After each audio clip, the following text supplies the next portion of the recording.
Hey, Assalamu alaikum. Today is the second lecture of microbiology. In this, we are going to discuss about the structure of bacterial cell. As we already discussed what are bacterial cells, so shape and size already discussed. We are only going to review it. First of all, what is the shape and size of bacterial cells? So basically, there are of three types: cocci, bacilli, and spirochetes. Cocci are round shapes, bacilli are rod shapes, spirochetes are spiral shapes. So some of them are in variable shapes which are called pleomorphic, or you can say heterogeneous shapes. So shape is determined how we can say this is the rod shape. It is because the rigid cell wall which is present in the bacterial cell. So what is the arrangement of the cells in the bacteria?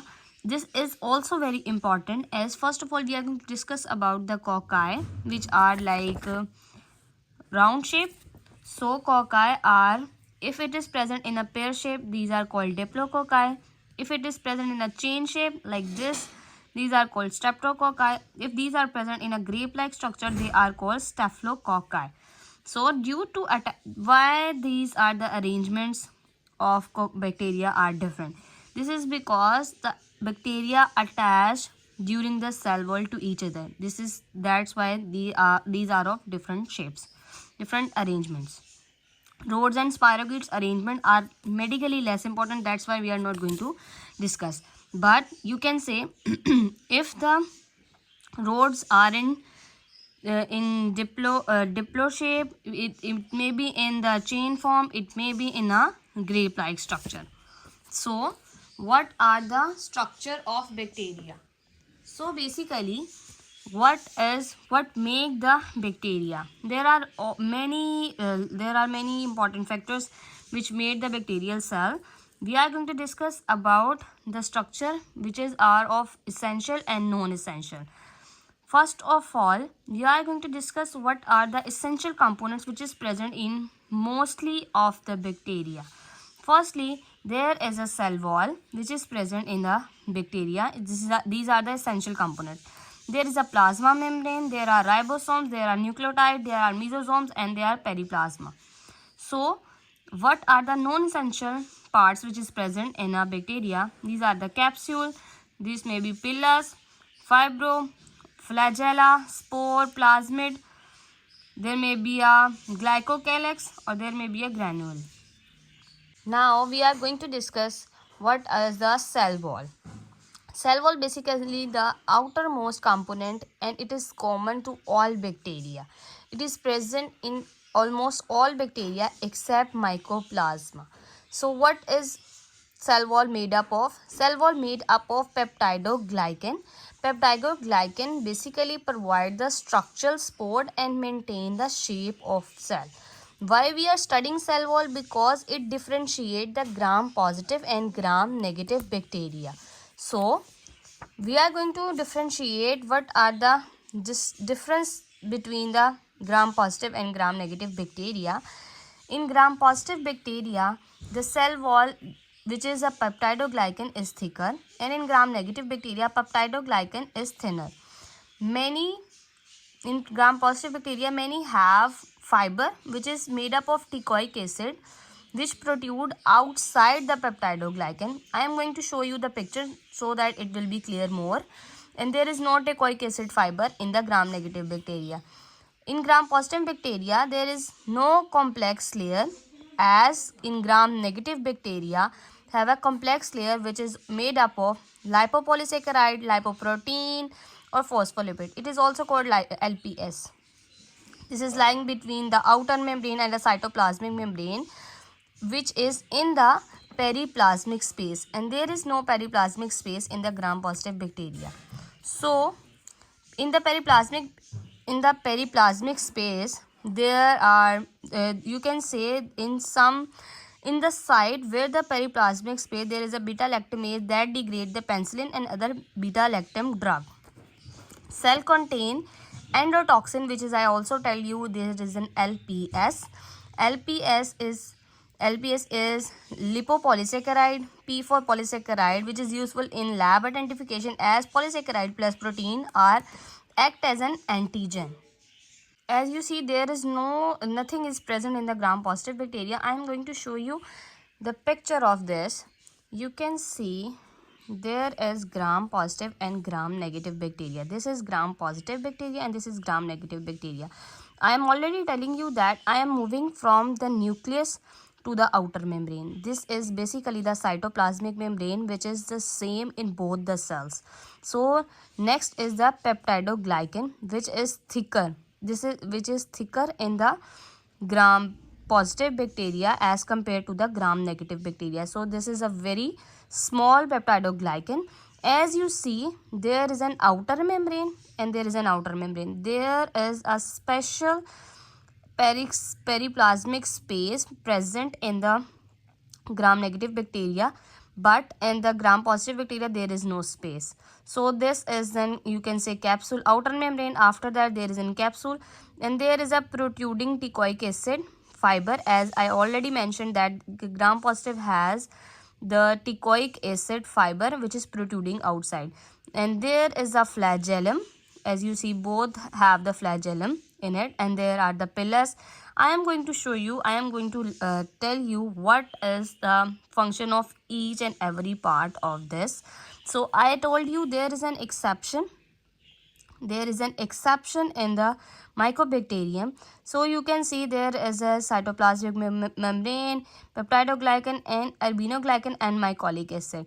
So mycoplasma do not have a cell wall, and the other feature of that is it does not we cannot use the gram staining for this. This is basically an acid fast bacilli due to the presence of mycolic acid. So cell wall, the gram negative bacteria also have a porine protein which play a role in facilitating small hydration molecules into the cells. So I am going to tell you what is peptidoglycan. We are saying that cell wall is made up of peptidoglycan. Peptide is peptide side chain and glycan is sugar. And there is a bond which link each other is a transpeptide. So I am going to show you what is transpeptide, or you can say peptidoglycan. This is basically the chain structure. As you can see, there is a multi-chain structure. I am going to show you what is in this. These are, I am telling you that this is an glucose, you can say sugar, and a peptide bond. So these are NAG, NAM, N-acetyl, N-acetyl mumeric acid or N-acetyl glutamic acid.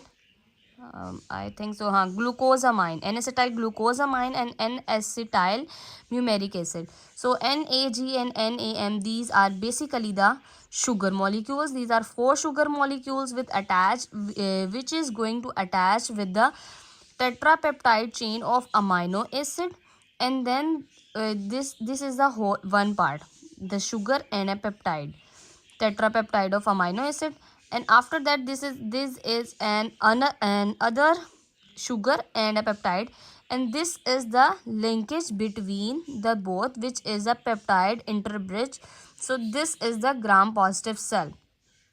This is, you can see, this is the whole thing which is attaching the two molecules to each other. This is tetrapeptide chain of amino, tetrapeptide bond.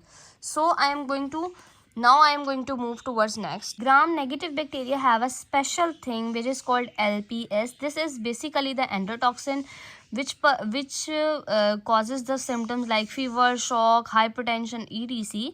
What is LPS? LPS is a phospholipid which is a lipid A, core polysaccharide which is a 5 sugar, and outer polysaccharide which is up to 25 repeating sugar. I am going to show you a picture of this. You can see this is an endotoxin which is called LPS. You can say, I already told you what is phospholipid, lipid A, phospholipid, core polysaccharide and outer polysaccharide. So this is the polysaccharide. This is a polysaccharide. As you can see, this is basically a lipid A, or this is a somatic or OA antigen, and this is a polysaccharide. The above one is the polysaccharide, this is the core polysaccharide, and this is the disaccharide disulfate, and these all are the fatty acids. I am going to read what is in this. This is an endotoxin LPS structure. The O antigen polysaccharide is exposed to the exterior of the cell, whereas the lipid A faces the interior of the interior. So this is basically the picture of LPS. As we already know that Mycobacterium do not have a cell wall. So the cell wall of Mycobacterium has more lipid than either of gram positive or gram negative bacteria. As a result, the dye used in a gram stain do not penetrate into the Mycobacterium. The acid fast stain does stain the Mycobacterium, and these bacteria are often called acid fast bacilli or acid fast rod. And there are also lysozymes which kills the bacteria by cleaving the glycan backbone of peptidoglycan. The cytoplasmic membrane of bacteria consists of phospholipid bilayer without sterol. Located just inside the peptidoglycan, it regulates active transport of nutrients into the cells and the secretions of toxins to the cells. So, next we are going to move towards what is the bacterial DNA. What is the bacterial DNA? The bacteria genome typically consists of single chromosome of circular DNA located in the nucleoid. So there are also plasmid present in the some of the bacteria, which is an extra chromosomal piece of circular DNA that encodes both exotoxin and many enzymes that cause antibiotic resistance. So there are also transposomes. These are the smaller pieces of DNA that move frequently between chromosomal DNA and a plasmid DNA. They carry antibiotic resistance gene. So, next we are going to perform what are the structure. We are going to learn what are the structure external to the cell wall present in the bacteria. First of all, there is an capsule. There is an capsule which is an antiphagotic that is they limit the ability of neutrophils to engulf the bacteria. So there basically is the protective thing which is present in the bacteria. I am going to we are going to learn about more about the each of the layer of the bacteria. So the next thing which is present is the pili, that are the filaments of protein that extend from bacterial surface and mediate the attachment of bacteria to the surface of human cells. So there is a glycocalyx also, which is a polysaccharide slime layer secreted by certain bacteria. It attaches the bacteria firmly to the surface of human cells. So what is next is bacterial spores. What is the bacterial spores? Spores are medically important because they are highly heat resistant and are not killed by many disinfectants. Boiling will not kill the spores. They are formed by certain gram-positive rods, especially Bacillus and Clostridium species. Spores have a thick keratin-like coat that allow them to survive for many years, especially in the soils.